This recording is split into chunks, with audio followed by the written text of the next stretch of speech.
Hi, and welcome to Bob World Builder. I'm Bob. And I'm Grace. Yes, aka Grace World Destroyer.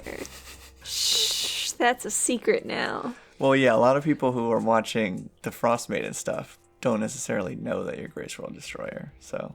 Yeah. I mean, I guess if you now want to keep it secret, too bad. But, gotta keep it rolling.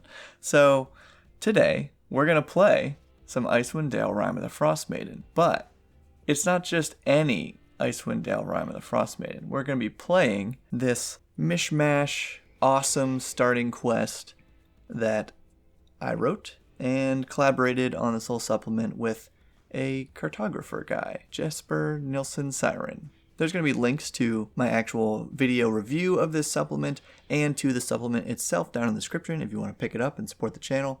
But we're going to get right into it. For days and days, you've stalked the snow-covered roads of Icewind Dale, tracking a killer among Torg's trading company. Tonight is another wind-whipped night under that wavering green aurora, but finally, you have them. Torg's sleds are sheltered in a shed near the entrance of the lodge before you, and neither the justice nor the bounty will be as satisfying as just getting out of the cold when this hunt is over. So, crouching in the snow, preparing for a sneak attack, is a hulking, white-furred minotaur. Whoa. With bright blue eyes. And between her large spiraling horns, a little flower crown placed on her head.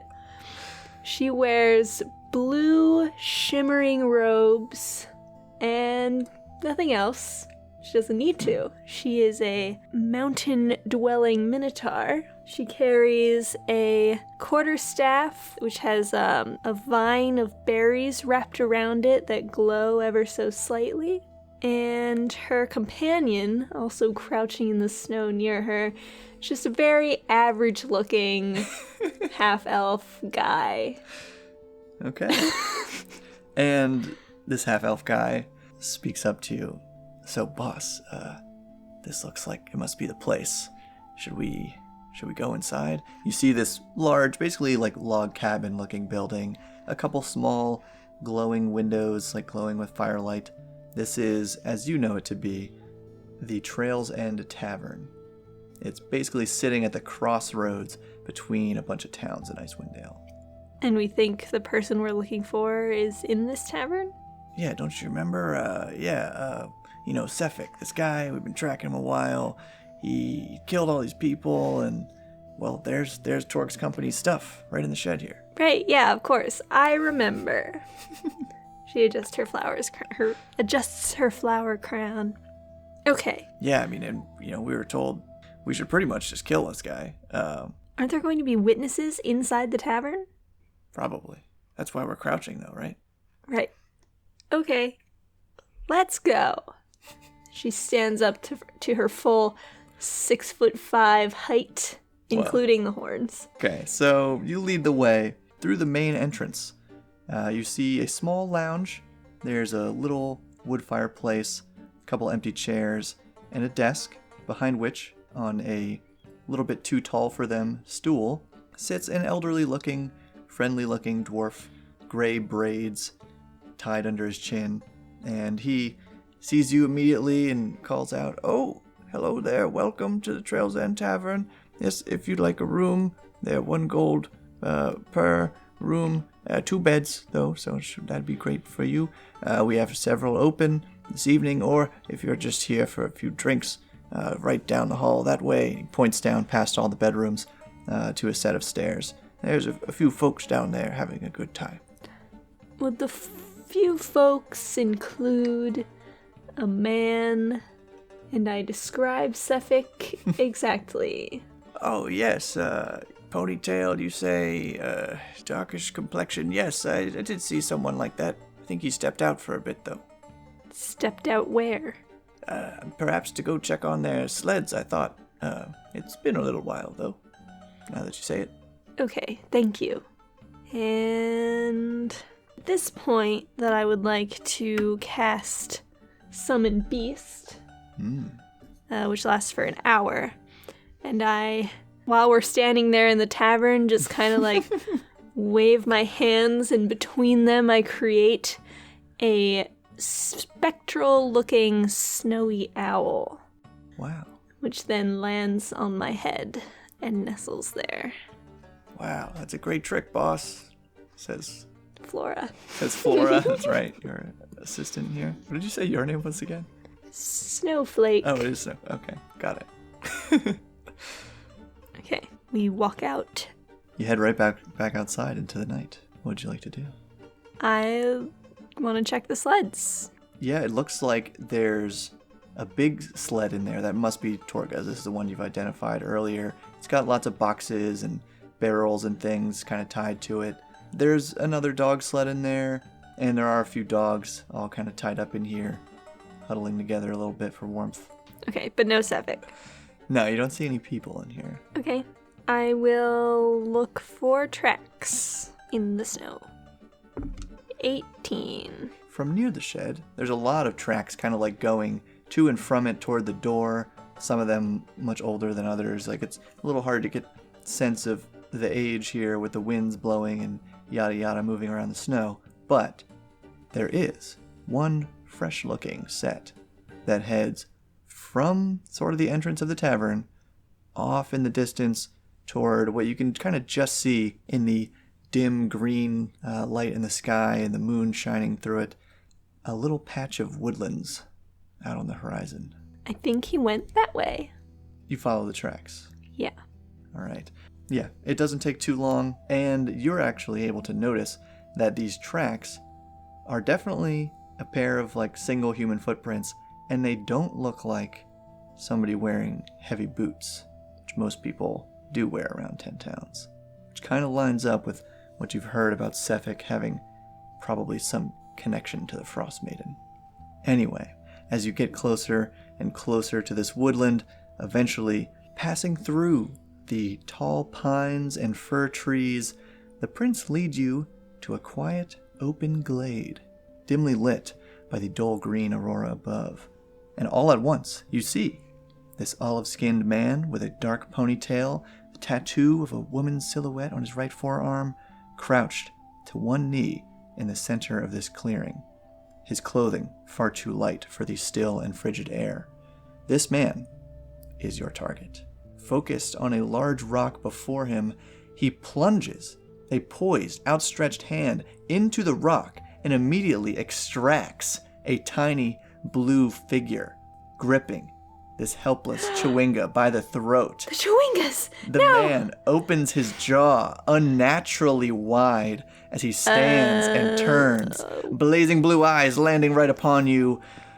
Roll initiative. Flora is very distraught at the plight of the Chewinga because she loves Chewingas so much. Flora and Snowflake? Oh yeah, Snowflake. 12. Awesome. Without saying a word, Sephek is the first to act here and immediately chomps down on this Chewinga, just rips its head right off in a single... Dare you! And with the bluish blood kind of dripping down from his gross, like almost icy toothed mouth, toothy maw, if you will. He looks emboldened by this chomp.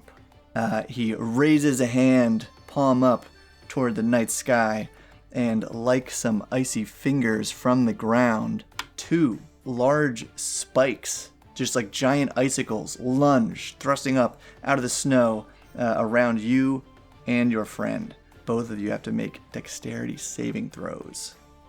15 for me. You're all right. Gonna take a little cold damage here. Or am I? Nice. Okay, so both of you are able to just dodge out of the way of these icy pillars as they shoot up out of the snow. You do both take, rolled really well there, 8 cold damage. Which is halved and then halved again for me because I am cold resistant. So 2 for you. What do you do? Okay.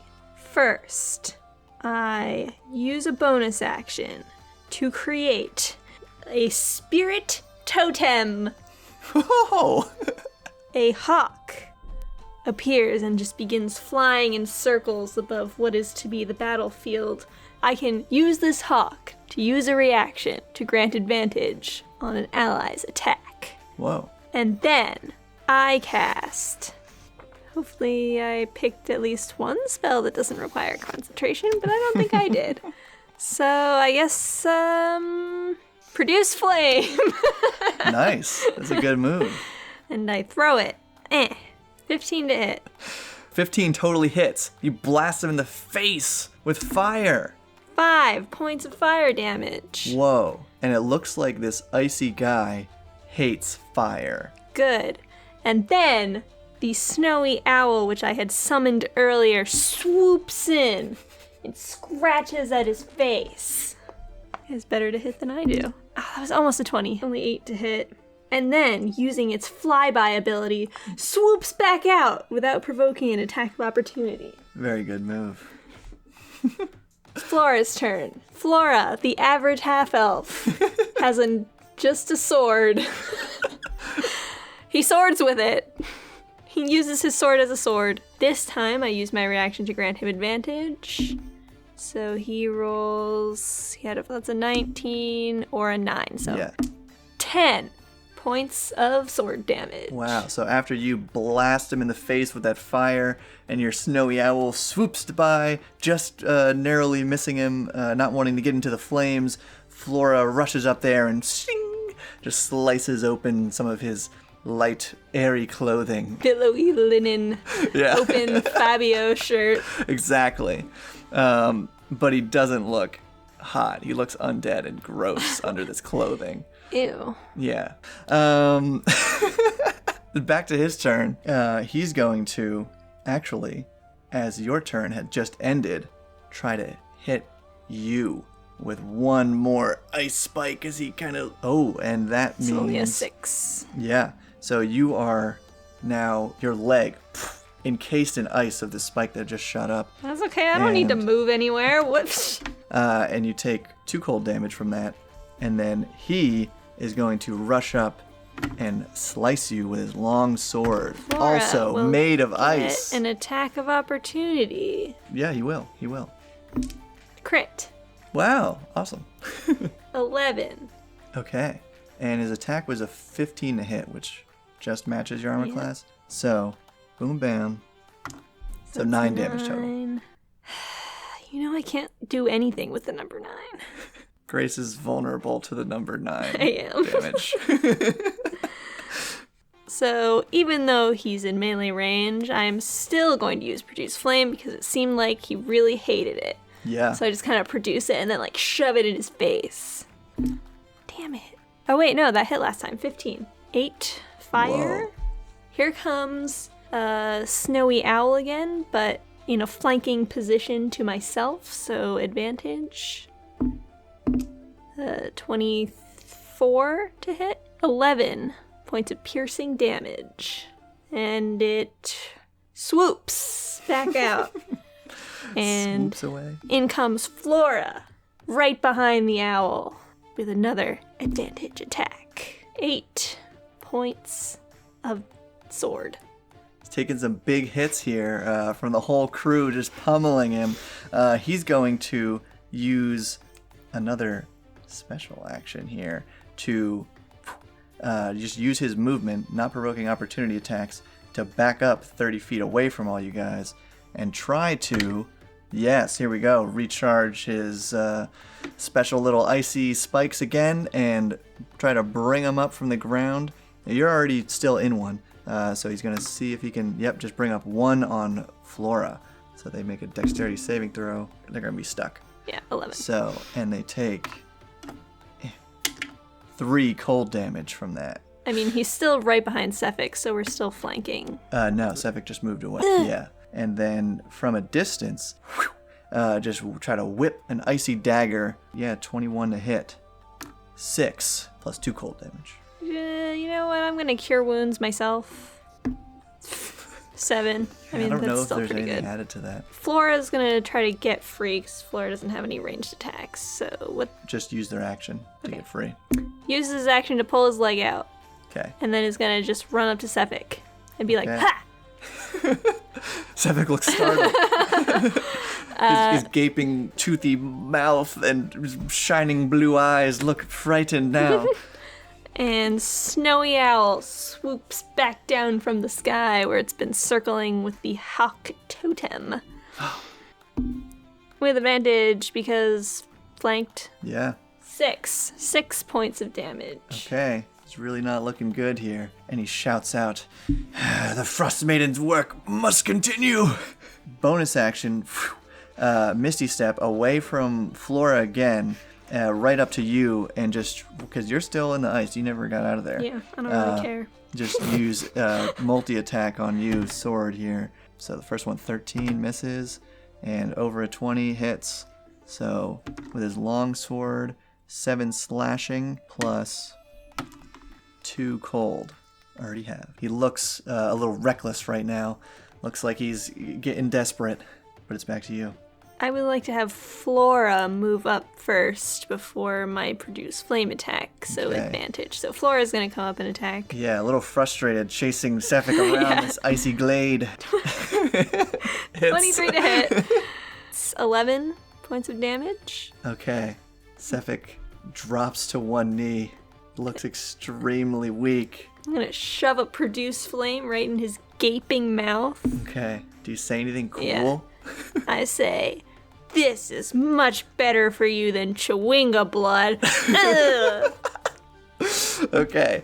And as his head is just engulfed in the flame coming from your hand, I almost said Yeah. hoof, minotaur. It always I have hoofs confuses on my feet, me. hands Okay. on my hands.